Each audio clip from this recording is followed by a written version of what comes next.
UFC Fight Night Moreno versus Erceg is coming up next weekend, and today, guys, I have the full card breakdown for you with timestamps if you'd like to skip to any part of the video. Hello, everybody, and welcome back to another video. If you are new here, my name is Kyle. I am your guy with too many YouTube channels. Guys, we're going to be breaking down each fight from the bottom of the card all the way to the top, breaking them down as much as we possibly can, talking about each fighter, taking a look at betting odds, although for the first couple fights, or I believe it just might be the first fight, but we'll get into it. I'm recording this, by the time you are seeing this, I'm recording this earlier in the week, and we don't have lines for every fight, but regardless, for pretty well every single fight, we do have betting odds on them right now. I'm going to predict them for you, and again, timestamps will be there if you'd like to skip to any part of the video. With that being said, let's get started with the first early prelim opener. And the first fight honestly should be a really good one, and I'm pretty well excited for every fight on this card. Like, this is a very, very strong card. There's a couple fights over here and there where it's going to be like probably lackluster, but we're starting off with a pretty good fight over here. Austin Hubbard taking on MarQuel Mederos. I'll start with Austin Hubbard. There's not a ton to break down with Austin Hubbard, man. He's a well-rounded fighter. He does his best work on the feet. He has good cardio. He has good heart. He has pretty good power. MarQuel Mederos is also a pretty good striker with nice combinations in volume. When MarQuel is the aggressor, this is where he shines. And on top of with his striking game, he does have grappling in his back pocket, kind of like Austin Hubbard. The only weakness that MarQuel Mederos has is his striking defense. His chin is way up in the air to get cracked, and he does not move his feet enough. MarQuel Mederos coming into the UFC, he ended up getting his first win off the Contender Series, so I'd say he, like, Landon Quinose is an okay opponent too, because I'd say he's proven like he's passed the Contender Series UFC debut fraud check, okay? Austin Hubbard, on the other hand, 16-8, the record kind of speaks for itself. He's just exiting his prime over here. He's had a little bit of a rougher go, okay, because he had the fight against Kurt Holloway where he lost, right? He had the win against Michael Figlak, but honestly, that fight could have gone either way. And then the split decision loss to Alexander Hernandez, which I personally gave to Hernandez. I thought that he was a few steps behind pretty well the entire fight, but it wasn't a good look. While both guys this is probably going to remain on the feet with two guys that have grappling in their back pocket, I would imagine that when they match up, MarQuel Mederos will just be a little bit better on the feet. I imagine he's going to beat Austin Hubbard to the punch. I imagine his youth will take care of him. He's probably going to be a little bit hungrier. So for this matchup, I'm kind of feeling MarQuel Mederos in this. I had just recently, guys, I haven't been impressed by Austin Hubbard, and at least MarQuel Mederos has shown to have some promise, and we don't exactly know how far he's going to go into the division yet. So for the first fight, my pick is going to be MarQuel Mederos. At this time of recording this video, we do not have odds over on Odds Gym for you, so we're going to continue on to the next fight. All right, guys, let's continue on over to the next fight, and this fight should be very, very fun to watch. We have Jamall Emmers taking on Gabriel Miranda. I feel bad for Gabriel Miranda because he's having a little bit of a bad... You know what? We'll start with Gabriel Miranda because he's been having a little bit of a bad rap, okay? He's 17-7, 35 years old, outside of his prime at this point. He's just a grappler. He has really good entries. He likes to get you to the ground, take his time, finding a submission to win the fight. If he doesn't get a takedown, unfortunately, he struggles. He struggles. Of course, we are looking at his UFC career so far. He had the loss to Benoit Saint-Denis. He had the loss to Morgan Charrier, and I am recording this video before Morgan Charrier's most recent performance. I would imagine that Morgan Charrier won the fight, but you know what? Maybe that won't age so well, okay?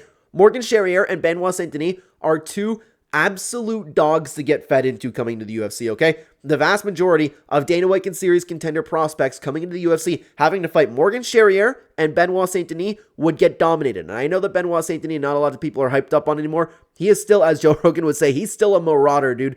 These two fighters are horrible to get handed to. Then he had the win against Shane Young, which, unfortunately, there is a big gap in opponents there. So we still have questions about, in my opinion, we still have questions about where Gabriel Miranda fits into the UFC.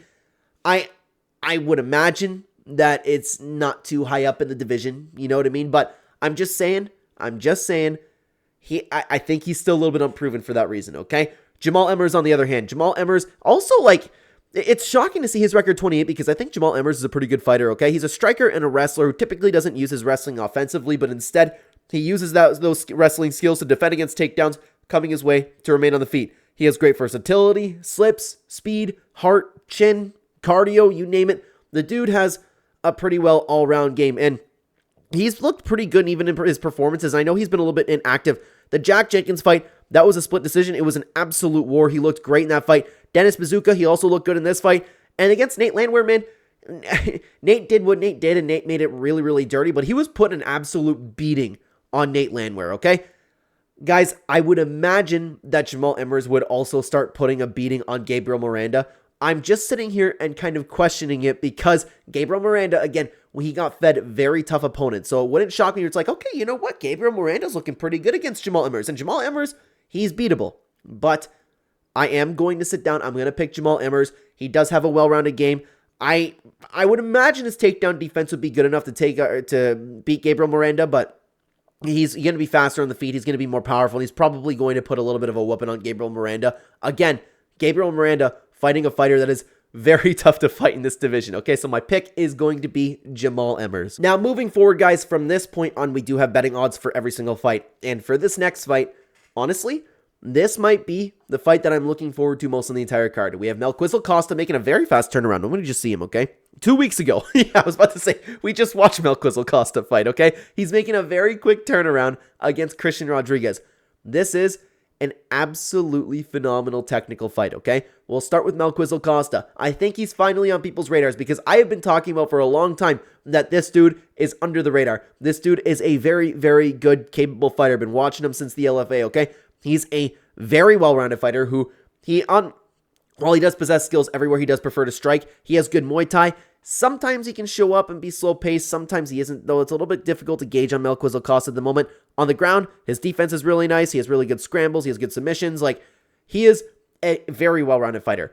He's 22-7. He has been, you know what, like, decently active. He lost to Thiago Moises and Steve Garcia, which are really good losses to have. Beat Austin Lingo, beat Shaylan Nurden and then looked great against Andre Fili, submitting Andre Fili. A lot of people were, you know, like, I don't want to say that people weren't counting out Melquizael Costa in this fight, but I think that he's finally starting to get on people's radars. He's a great fighter, man. Christian Rodriguez, though, I love watching this dude fight. I always like to cheer people over from Rufo Sport with the Showtime brothers. He is a speedy and accurate striker with good movement, but in the past, he has been able to be worked on the ground. But the problem with that, though, is like, on the ground, he never accepts any bad position whatsoever, and he always tries to fight out of bad spots. Here and there, and this is the problem with Christian Rodriguez because he is an improving fighter, he can show bad fight IQ. For example, and I will point you back to the Isaac Delgarian fight, which, you know, that was a toughy split decision over there. He could have finished Isaac in this fight, but instead he just wanted to make a point in trying to submit Isaac Delgarian. So we have seen lapses of fight IQ with Christian Rodriguez before, but again, the dude is always improving. He's also extremely calm and extremely comfortable in the octagon no matter where the fight is. And I want to talk about this recent performance against Austin Bashi because a lot of people were really high on Austin Bashi, and he looked like he's going to be a great prospect, and he's still, honestly, Austin Bashi still looks like he's going to be great in the division. So it was a fantastic fight and a fantastic performance. Now, he, in my opinion, showed vast improvements to his game because he had perfect scrambles, the takedown defense was on point, and he had perfect 3-on cardio to do so. It's not like we haven't seen him have cardio before, but I still do believe like his general skills are improving from fight to fight. And for the weight class, now that he's settling in over here, he does seem to have some more muscle on him throughout the weight class. The dude's looking to be in really good shape. So both fighters, and this is why I'm so excited for this fight, guys, both fighters are huge prospects in the division. I think both fighters are honestly really, really great. I honestly, I advise not to bet on this fight, okay? But the problem is, like, something that I've been getting a little bit more into is just betting on people for the sake of, like, okay, I know this dude will fight for my money. I'm that way right now with, like, guys like Chepe Mariscal, Joshua Van, now I am like that too. I'm like, I don't care who the opponent is. I know I can trust these guys to really, like, work and dog it out for the money that I'm putting down. I'm almost like that with Christian Rodriguez. I don't know if I want to bet on this fight, okay? The problem is, Melquizael Costa is a great fighter. Christian Rodriguez is a great fighter. For the sake of the video, I'm going to lean towards Christian Rodriguez for my pick just because of the rate that he's been improving. I love that he just never accepts any bad position, okay? But I do believe this to be a little bit more of a 50-50 fight, and I don't think that anybody should be betting on it. But the problem is, I almost want to with C-Rod just because, again, I know that the dude is going to really, really, really try to win. You know, not that, obviously Melquizael Costa is going to try to win, but I hope you guys understand what I'm saying with that. I don't even know who I want to see win this fight, guys, because I like both guys a lot. Maybe Christian Rodriguez. Dude, he's just so exciting to me. Both these guys. Christian Rodriguez is exciting. I hope Christian Rodriguez gets the job done. For the sake of the video, I'm going to pick Christian Rodriguez, but I do not believe you guys should be betting on this fight. Okay, let's take a look at Odds Gym over here. Christian Rodriguez sitting at about a -162 favorite. Honestly, I like Melquizael Costa. I'm saying that not to bet on this fight, but That's like some good odds for Melquizael Costa. But no, 50-50. We're keeping it that. I hope you guys understand what I'm saying when it comes to betting on this fight. But my pick, for the sake of the video, is going to be Christian Rodriguez. Let's continue on up the card, though, guys, to Rafa Garcia taking on Vinc from Hell Pichel. Honestly, I'm not going to spend too much time on this one. This is one of those fights where I'm like, like Vinc is pretty old now, okay? Rafa Garcia is a heavy-handed grappler with great heart. He's one of those guys, though, in his fights, he's one of those guys with very weird cardio. He doesn't have a gas tank, but when this dude runs out of steam, he uses his heart to push himself, continuing to perform. He's one of those weirdos, okay? Vinc Pichel, on the other hand, but again, like Rafa Garcia, he's a grappler, he has great heart, he's heavy hands, okay? Vinc from Hell Pichel, is one of those fighters that's also decent everywhere, has a hole in his takedown defense, but he can wrestle if he's on the offense, but there's no, like, hard skill that Vinc Pichel brings over to the octagon, guys. Honestly, like I said, I want to keep it fairly quickly with this fight over here. Vinc Pichel, I don't believe doesn't have any more. His age was severely showing, especially in his last fight. He's 42 years old in a very, very tough division. Rafa Garcia is going to work him. He's going to work him, and Rafa Garcia is going to be my pick. Whether knockout, submission, I don't care what it is. Rafa Garcia is going to win the fight. Let's take a look at the odds over here, guys. Rafa Garcia is sitting at a -435 favorite. Completely justified. It was pretty well useless breaking down the entire career of both of these guys because, again, Rafa Garcia is going to work Vinc Pichel in this fight. Let's continue on, guys, over to the next fight in the strawweight division. Actually, for the division, this is not a bad fight. We have Julia Polastri taking on Lupita Godinez. Two girls that actually have some hype in the division, okay? I'll start with Psycho Julia Polastri, She is a high-output striker who does a good job attacking all parts of the body. She does have BJJ credentials, but I personally, and this is coming from somebody who's been watching Julia Polastri since the LFA days, okay? I personally think she is not very good at BJJ, okay? She shows very little technique, but somehow when she goes for takedowns, she just ends up securing it. Like, it doesn't make sense. Watch her secure some of her takedowns, okay? And sometimes with Julia Polastri, instead of adjusting, she'll make faces after eating big shots. I really don't like it when fighters end up doing that, but she's a little bit of a mixed bag because on the feet, she's good. On the ground, we have giant questions. Coming into the UFC, she's been looking really good since the LFA days. Okay, she came into the UFC, got a nice win on the Contender Series, and then the Josephine Knudsen fight. I thought this fight personally could have gone either way, so she's still on a little bit of a roll over here. And the Corey McKenna fight, I mean, it was a decent performance, but it was just nothing special over here. She's taken on Lupita Godinez, who is a wrestler who has been quickly turning into an all-round fighter. So I guess, you know what? I guess you could say that Lupita Godinez is a well-rounded MMA fighter. She's pretty good with the striking, good with the grappling. She has technique in both aspects, and she also has absolutely phenomenal takedown defense. She's coming off of two really rough losses. Well, I don't want to say rough, just for the sake of her career rough, okay? She's been looking good in the UFC. Ton of people hyped up on her. I was hyped up on her as well, okay? She ran into Verda Janaroba. The takeaway from that was she has great takedown defense, but she unfortunately did lose that fight. And then with the Mackenzie Dern fight, I personally thought she won this fight, but it was close enough to just not complain. She ended up having a loss over there. So Lupita Godinez is in a, I don't want to say must-win situation, but she is on a little bit of a downhill slope over here compared to Julia Polastri. Now, when it comes to these two, okay, I could see the stand-up being a little bit back and forth. Like from Julia Polastri, we have seen good stand-up. I love it when fighters attack all parts of the body. Unfortunately, there are a lot of fighters that kind of just headhunt nowadays. Regardless, Lupita Godinez, I would imagine, can hang with Julia Polastri in the striking department. I would imagine that's a little bit more even. But where Lupita Godinez probably is going to shine is the wrestling game. I think she's just flat out better at wrestling and grappling. And if she decides to use those options, then she will absolutely win this fight. I don't know if she's going to want to do those fights. And here's the other thing that we were talking about in another video, and I've been starting to pay a little bit more attention to whoever like when it comes to the WMA divisions, whoever is more marketable typically ends up losing. And somebody, and if you're watching this video, Francis commented down below and said that I've been paying more attention since he said this, and even in his new videos talking about the MMA guru, just going with that with his picks, picking the person who's a little bit more likely to be angry at the world. And I actually think that there is merit to that, okay? Like, Julia Polastri, very marketable. She doesn't necessarily need to win. She's been getting her wins. Lupita Godinez is in almost a must-win situation, and, you know how it works, guys, okay? I think that's something that we do need to take a look at, and on top of that, I like the options with Lupita Godinez to get the win over here, so my pick is going to be Lupi Godinez, and I'm fairly confident in saying that. Let's take a look at the odds over here. Lupi Godinez sitting at a minus 173 favorite. I don't mind that personally. I don't know if that's a fight that I would really want to bet on, but I am feeling good about Lupi in this fight, guys. I am feeling good about that. And for the division, pretty good fight. Now, guys, let's continue on over to the next fight. We have Ateba Gutierrez versus Jose Medina. This is a tough fight because, in my opinion, both guys still have a little bit to prove, except like we've seen a little bit from Jose Medina right now. I say this because both fighters coming into the UFC, there is very, very little to look into with the quality of opponents, with just like the finishes on both sides. This, in my opinion, especially with, I apologize if I'm pronouncing the name wrong, Ateba, I'm not used to rattling off his name in prediction videos, okay? Ateba, we've seen him in the Contender Series. He got a nice finish, okay?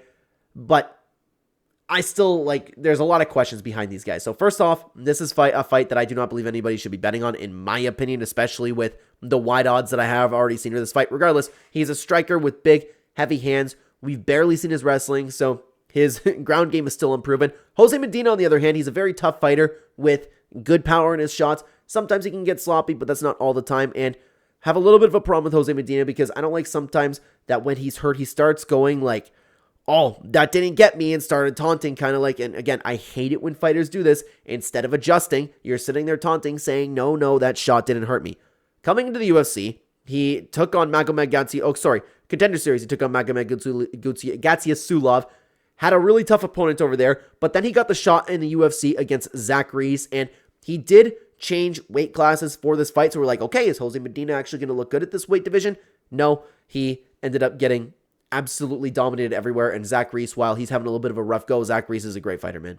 It's a tough fight, and the reason why I said I still have questions about Jose Medina is because it's a tough middleweight debut to get Zach Reese, okay? Regardless, I have questions about both guys still, but from what we've seen, I have to go with Ateba Gutierrez to get the win over here. Not a confident pick whatsoever, and I know that on OddsJam already, the lines are ridiculous for this one. Sent at a minus 551 favorite. Don't even parlay pieces. It's not worth it. We don't know. We need to know more information, but I understand if you're absolutely picking against Jose Medina, but Ateba Gutierrez is going to be my pick. All right, guys, let's continue on up to the next fight. And again, another absolute banger. This one is up there with C-Rod and Melquizael Costa, okay? This was going to be an absolutely phenomenal fight, in my opinion. We have Edgar Chairez taking on CJ Vergara. Two fighters that I feel bad for, man, because they've had a rough go with their records, okay? Like 12-6 and 11-6 and 12-6 don't do the two fighters justice. They're both great fighters. I say this, okay, you know, I'll break him down first because sometimes I go off the rails just talking about these two fighters. So, Edgar Chairez, he is a well-rounded fighter who excels in the striking. He has really, really nice hands, powerful low kicks, and a really crisp and well-timed 1-2. He has all the heart in the world. You can never count him out of a fight. Sometimes this dude just comes out and he's a machine with solid pressure. Edgar Chairez, on the other hand, can also be taken down, but he does attack off of his back, but that does seem to be his weakness. But again, fighters need to be careful about taking him down, though, because he also has a very slick guillotine. Okay, so I don't know how much if I want to really point to Edgar Chairez and go, okay, you know what? Groundwork is where you can beat this guy. CJ Vergara, on the other hand, he's an aggressive striker with high pressure, good movement, fast shots. On the ground, he does have decent BJJ, but he has really good scrambles, and on top of that, he has really good cardio and really good heart. The reason why I was talking about how I feel bad for both these guys is because they are in such a tough division, and just look at their recent record, okay? Edgar Chairez, he came into the UFC, Tatsuro Taira, we didn't know that was a very tough fight to get in your UFC debut, okay? Daniel Lacerda, you had the whole situation with that. Then he got the win over Daniel Lacerda, and then he got fed to Joshua Van, which he looked fantastic in this fight, and I don't care that it's a loss, his stock went up. His stock absolutely went up on this fight. It was one of the best fights and I'm not exaggerating, it was one of the best fights that I've ever seen in my life. It was just a fantastic display on both ends of martial arts, warrior spirit, and every little piece of aspect of MMA that you need to see. The dude almost finished Joshua Van on multiple occasions, okay? I think stock went up on that fight. Don't care, it's a loss. CJ Vergara, on the other hand, take a look at his record. We've seen him a lot more active. Tatsuro Taira again, and even in his wins, Vinicius Salvador and Daniel Lacerda, and then got fed two more incredible opponents in Asu Elmabayev and Ramazan Tamirov, okay? I'm not ready to sit here and say that CJ Vergara isn't capable to get into the rankings or anything like that, okay? I think both of these guys are great fighters who have had very, very tough careers so far. In saying that, though, both guys are good, man. Both guys are well-rounded. I just have a hard time seeing CJ Vergara getting around, like, just Edgar Chairez's game in general, man, because I feel like this is one of those fights where Edgar Chairez can just bully CJ Vergara. I feel like he'll walk forward, throwing his nice 1-2, catching CJ Vergara, and even if CJ Vergara wants to go for, like, a takedown or anything like that, I could see him falling into a guillotine. His scrambles are good, but, like, I don't know, man. It's a tough fight. Again, like, I know I just gassed up CJ Vergara, but I also think that he's going to lose this fight, okay? I just think it's going to be a bullyish performance from Edgar Chairez. That's just a little bit of a gut feeling on that one. Plus, I have been left with such a great taste in my mouth from Edgar Chairez in his last fight, man. I think he's going to win this fight. Plus, you got to think, like, I don't know, does Mexico have a history of robbing people? I don't know. Like, I'm talking about, like, whether or not it's a close fight. We'll see, like, a 2-1 scorecard no matter what. Like, I don't think so, but I don't think that Edgar Chairez would need it. I just don't know if I should have mentioned it with the other fighters because, of course, this is the Mexico City card. Regardless, I'm going to pick Edgar Chairez in this matchup. I feel bad for CJ Vergara. Getting another insanely tough opponent over here. So my pick, again, is going to be Edgar Chairez, and the odds kind of reflect what I was talking about over here. Edgar Chairez sitting at a minus 261 favorite. Unfortunately, I kind of get that, man. I kind of get that. I'm really feeling Edgar Chairez in this fight, but I don't even know, like, is that even going to be worth betting on? What do you even bet on if you want to pick a prop? Tough fight, but I'm going to pick Edgar Chairez. Now, guys, of course, I have been talking a lot about betting on this channel. If you guys are interested in either supporting the channel or seeing exactly what I'm doing with my own money, because, again, I'm talking a lot about betting, then you can check out the channel membership, which is very cheap compared to other channels, in the pinned comment, description down below, or right next to the subscribe button. Every single Thursday, Friday, or Saturday morning, depending on whether or not I'm going to be betting on Friday fights, I'll be posting exactly what I'm doing with my money in a community post and a members-only video explaining what I like about each matchup and why I'm placing my money on these fights, okay? Again, if you want to either support the channel or see what I'm doing with my money, putting my money where my mouth is, check it out. Also, we do have OddsJam as a partner for the channel. If you'd like a discount for OddsJam, which is fantastic, if you're a serious sports bettor with multiple different sports books, they're very quick to get their things up there, and you can really place bets nice and easy. You can check out my link in the pinned comment description down below to sign up. You can use code Clenbat to get a discount. Thank you very much for listening, guys. Let's get into this main card. All right, guys, kicking off the main card, we have Raul Rosas Jr. taking on Vince Morales. The UFC is still wanting Raul Rosas Jr. to get the job done over here, but it is a winnable fight for Raul Rosas Jr. over here. Raul Rosas Jr., he's a BJJ fighter shown to be pretty dangerous so far in his career. On the ground, he does a great job with transition and works really well when he's getting to the back of his opponents. In the past, he has gassed. He goes insanely tough with the pressure. So we still don't exactly know if he's improved that gas tank or not. In the past, also, when he gets fights to the ground, he does not do enough damage on the feet, but that is something that he has also been working on. Or, excuse me, did I say damage on the feet? Regardless, I meant damage in general. Like, he's working on just control, position, and a couple good shots from his opponent, and the judges could be swayed back and forth. I want to talk about his win over a Curio Lang because his all-round game, and this is where we shown because, of course, like, we did get to see a little bit. It was a nice decision win.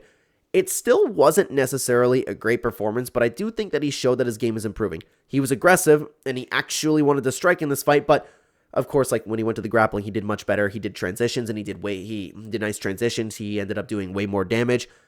Unfortunately, my takeaway from that, watching him go to a decision with Curio Lang, is that he's still not that great, and anybody of significance would beat him. Fortunately, the UFC, depending on how you want to look at that, fortunately, the UFC isn't giving him someone of significance in Vince Morales. He's not a fighter that's, like, washed or anything. It's just, like, they're still, like, buttering up Raul Rosas Jr., okay? Vince Morales is a good boxer and a decent striker overall. He has great heart. He has great pressure. He has great power. On the ground, he's pretty active when he's chasing submissions. In the past, he has also shown that he can fade in his fights, and sometimes he also gets hungry chasing that knockout. If Raul Rosas Jr. spends this fight trying to want to strike again, I can see Vince Morales absolutely clipping him. Plus, we still don't exactly know how good Raul Rosas Jr.'s chin is. Raul Rosas Jr. had a really nice run in the UFC so far. His only loss being to Christian Rodriguez, which is an absolute dog, but nobody knew it back then, right? Then the UFC has been, feeding him wins over and over again.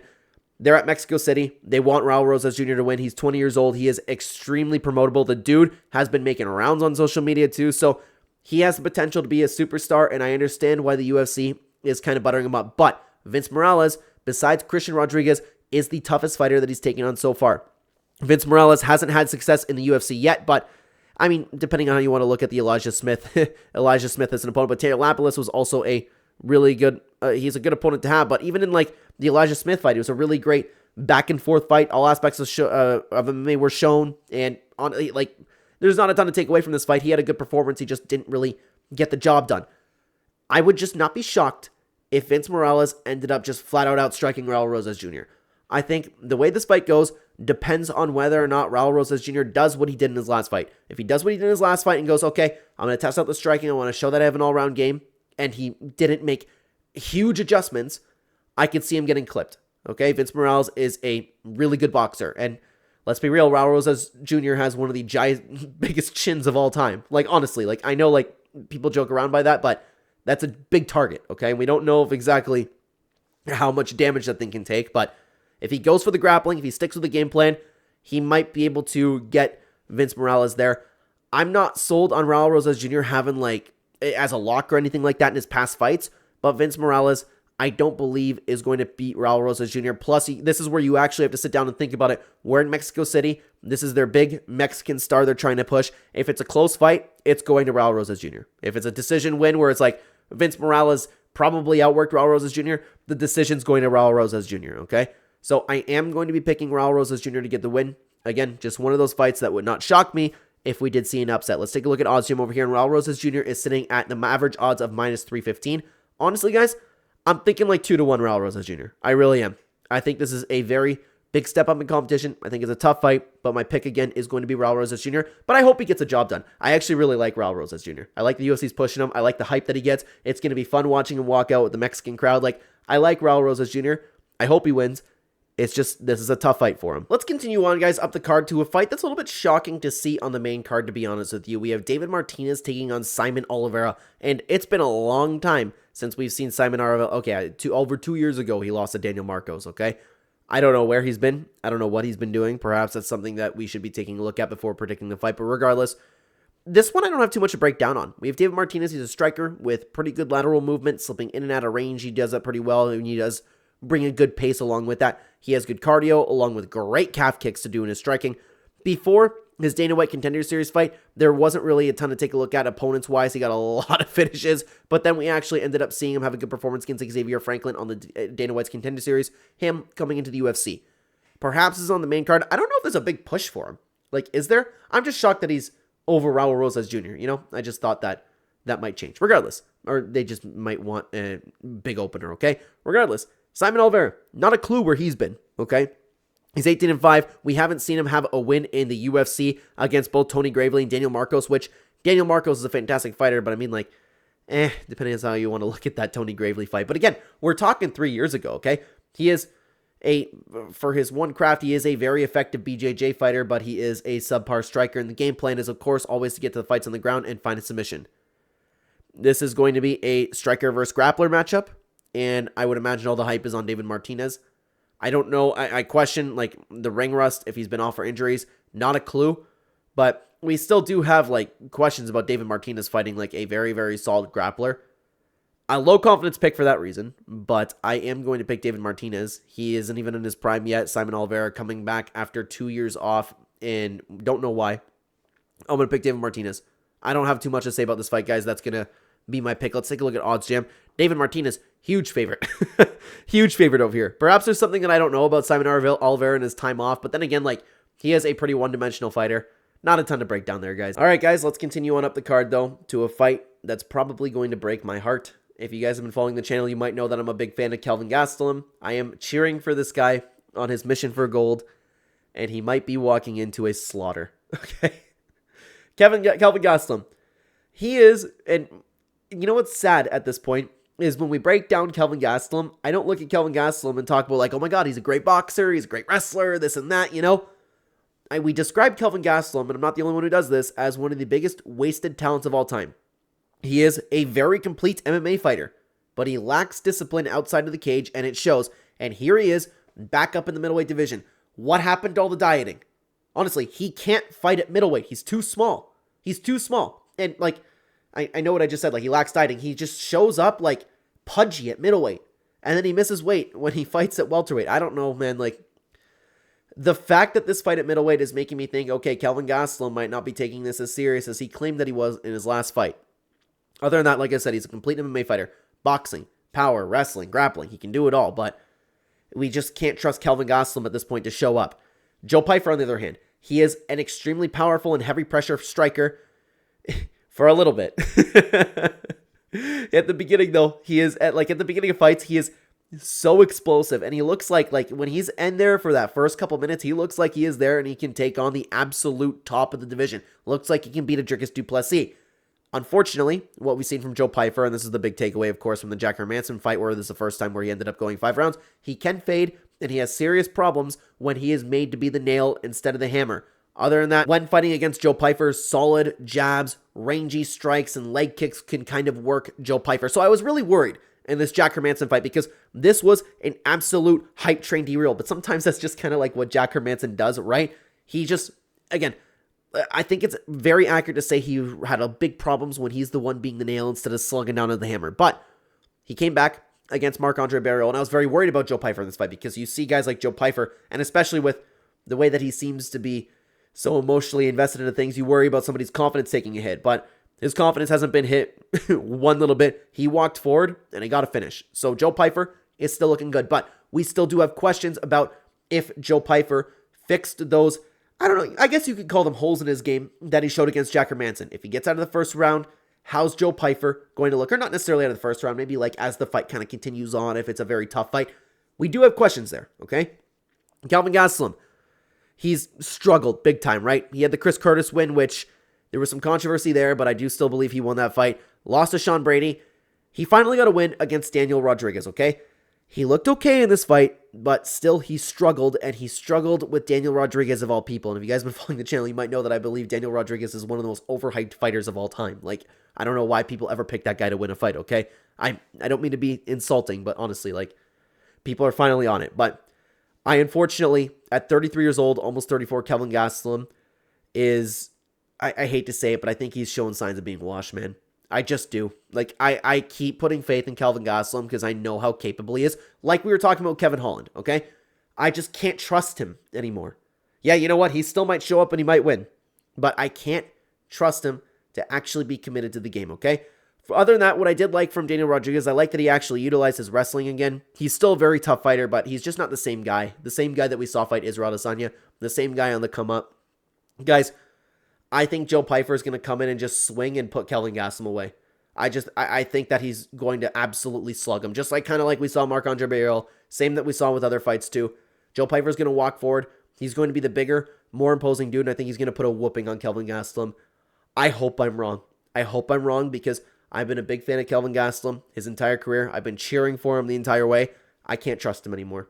Joe Pyfer is probably my most confident pick on the card, and I don't like that Kelvin Gastelum is fighting at 185. Joe Pyfer is my official pick. Let's take a look at the odds. There you go. Joe Pyfer sitting at minus 545. It's justified. I'm sorry. It's just justified. Like, I can't even at this point going, you know what? Kelvin's a dog. He can actually get in there and he might drag Joe Pyfer through a war. I can't trust him to do that anymore. Over 2.5 is at plus odds. Crazy.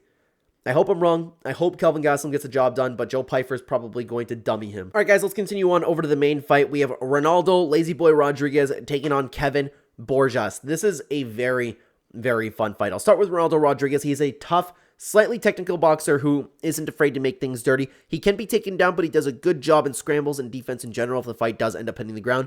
He also uses his cardio as a weapon, and he gets better as the fight continues on. He is also one of those guys that has all of the heart in the world, and he's one of those guys who actually seems like he is happy to be in the octagon and happy to fight his opponents.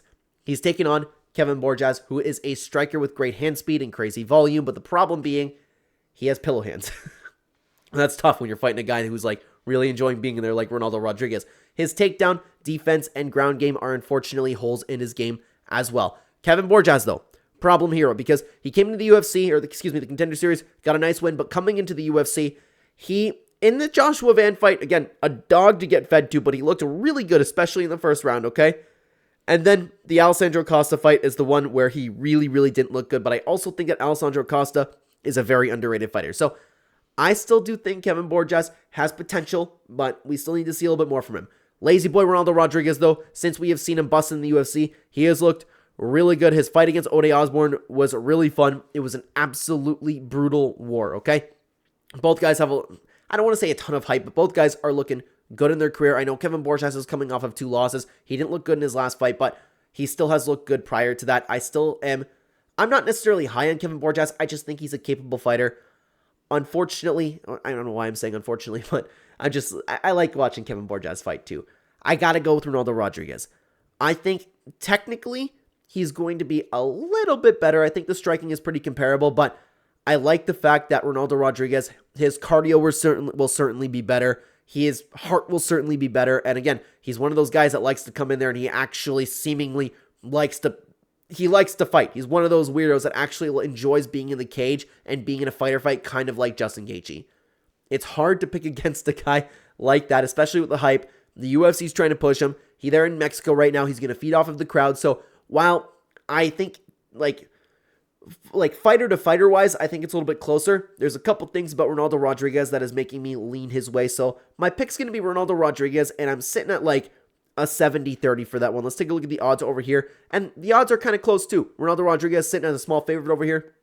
I get that, and I wouldn't blame you for picking Kevin Borjas at all. I think he's a pretty capable fighter. But I am going to be picking Ronaldo Rodriguez in this fight to get the win. Before we get into the co-main and the main event, guys, let me stop you for one more second. It will be the final pause of the video. As you might know, if you've been following the channel or you just heard my intro, I am your guy with too many YouTube channels. We have a ton of content for you to take a look at. 4 channels we upload daily on, so you can check out the link tree at the top of the description, or if you want to scroll down a little bit to actually get the direct links over there. We have the regular Clen channel where we talk about gaming and Fortnite. We have Clenema where we talk about UFC, excuse me. We talk about movies, TV show, anime shows review, anything to do with fiction. We have Clenday where we talk about a variety of trending topics, random tier lists, things like that. And finally, ClenClipsDaily, which is a bunch of stream clips and funny gameplay moments. If you have been enjoying the content that I have been putting out, it would mean a lot to me if you checked out any of my other content. I'm trying to be one of the hardest grinders on YouTube over here, and our goal is to take over the platform, guys. Thank you so much for listening. Let's get into the co-main event. And for this co-main event, guys, this is probably going to be an absolute banger. We have Manuel Torres taking on the returning Drew Dober, who I don't think we've seen in a little while. 8 months ago, I thought it was a little bit more than that. Regardless, Manuel Torres, we'll start with him. He is a striker with a pretty decent ground game to back that up. He's really technical, good with his hands. He uses calf kicks. He has really nice elbows as well. And he's also super tough. At times, he can be hittable with his chin in the air. And on the ground, he's also not perfect, but he is still a good fighter. He's coming off of his first UFC loss to Ignacio Bahamondes, which, while the fight lasted, he did okay, but he just ended up getting caught. He showed a ton of heart, though, which he is one of the reasons why this fight's going to be really fun to watch, okay? Because he's fighting Drew Dober over here. Drew Dober is a Muay Thai striker who uses calculated chaos to get the win. He creates a chaos, he creates a slugfest, and he remains technical within that slugfest.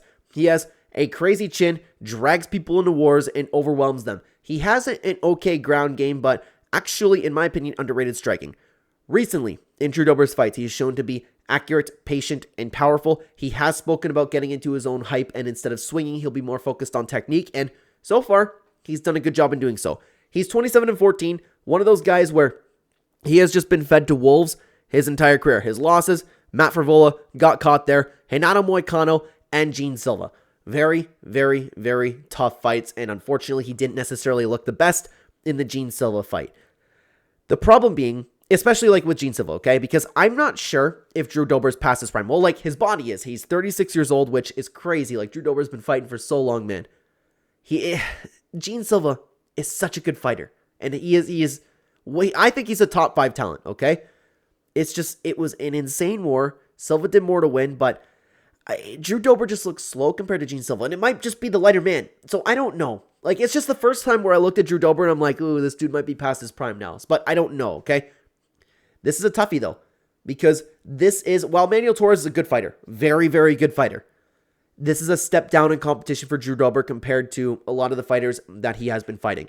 This is probably going to be a war. Both fighters are going to stand there and probably slug it out. This is the perfect fight for UFC Mexico City, and I can see this one just because of, like, the state of how the fight's going to be. They're going to stand there and they're going to slug it out.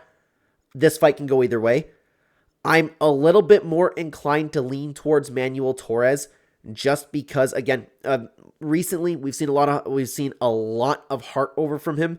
Not recently, like he has shown a lot of heart, but like I'm talking about like more recently compared to Drew Dober's recent performances where it's like, okay, I question Drew Dober at this point in his career. Okay, I don't know if he's lost a step. Manuel Torres is also in his prime.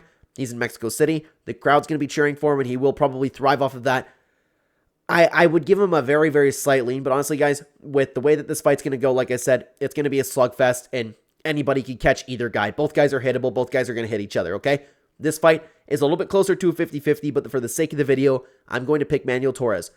I hope I'm wrong, though, because Drew Dober is one of my favorite fighters of all time. Like, I was just gassing up Kelvin Gastelum, C-Rod over here. Drew Dober is, like, actually, like, a top 5, top 6 favorite fighter of mine of all time. I hope he wins. I hope he wins. I will be cheering against the crowd on this one. Manuel Torres is very fun, but I hope that Drew Dober gets a job done. For the sake of the video, I am going to pick Manuel Torres. The odds reflect exactly what I'm saying. The odds are basically a pick'em. Average odds over 1.5 plus 110. I don't hate that.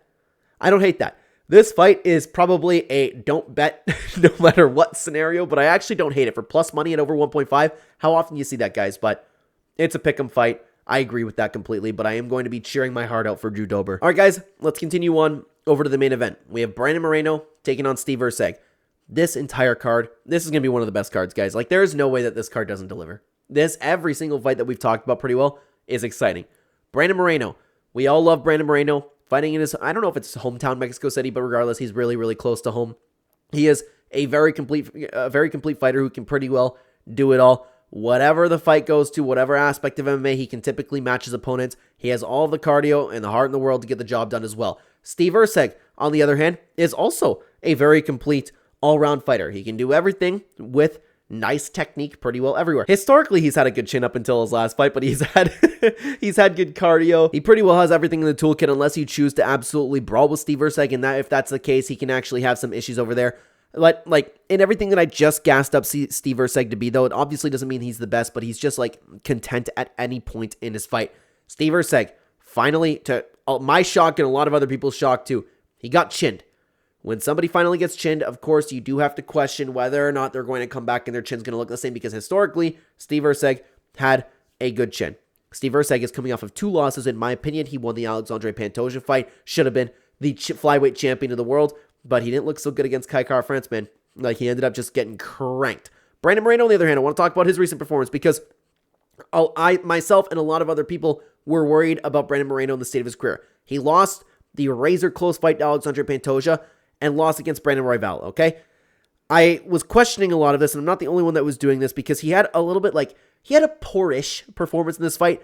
In the fight, he just did not look like himself. He was more defensive, and he was inactive, but he showed a little bit of an upward trajectory in his game because it was a little more accurate than usual. Regardless, like, it was a tough fight. It could have gone either way, but I was worried because Brandon Moreno, did he want to get back to the title shot? Did he lose it because of Alexandre Pantoja losing him to 3 times? Is he comfortable in his life now? Because Brandon Moreno is now rich. All of these questions we were worried about. Like, is Brandon Moreno, plus all of the damage that he's taken over the years, was Brandon Moreno past his prime? The answer to that was no, because he ended up having a fantastic win over Amir Albazi. He shined in this fight. One of his best performances. He absolutely destroyed Amir Albazi for 5 rounds. The technique, the cardio, the speed, they were all on point. The grappling defense was also perfect. Now, I am in the back of my mind just a little bit worried about this performance because Amir Albazi did go through a lot of surgeries. Regardless, he shined in this performance, and I do not believe Brandon Moreno to be washed. When these two fight, both guys are really, really great fighters, and like I said, they're complete fighters. They can fight at any aspect of MMA. At this point, when you have fighters that are as close technically as this, I believe you have to give the experience. I'm going to go with Brandon Moreno. The experience level against quality opponents are second to none. Both guys are still in their prime. Brandon Moreno is going to be in Mexico City. The UFC wants him to win. It's a very tough fight, and Steve Erceg could absolutely win this fight, but for the experience and the wars that Brandon Moreno's been through, I'm going to give him the edge there. Plus, well, Brandon Moreno isn't exactly like a power puncher. You got to worry about the chin after coming back with Steve Erceg. Could also take a confidence hit as well because he definitely didn't lose confidence against Alexandre Pantoja coming after that fight. This, you might see a little bit of something, okay? My pick's going to be Brandon Moreno to win the fight. I hope Brandon Moreno wins. There's a lot of fighters that I'm like huge fans of on this card, and I hope Brandon Moreno wins. I like Steve Erceg, but Moreno is one of my favorite fighters, okay? Brandon Moreno sitting at a minus 189 favorite. I like that. I think that seems pretty fair, and we have some props over here, over 3.5 at minus 172. Don't hate that either. Don't hate that either. I'm always a 1.5 round guy, but of course, like, you got a toughie over there, okay? So this fight, I would imagine, would go the distance. Regardless, my pick is going to be Brandon Moreno. I hope he gets the job done as well. This card is 1000% going to deliver, and I cannot wait for it, guys. Thank you so much for watching this video. If you want to continue watching any UFC MMA content, check out this video on screen right now. YouTube thinks you will like it the best. Thank you again for being here, everybody, and take care.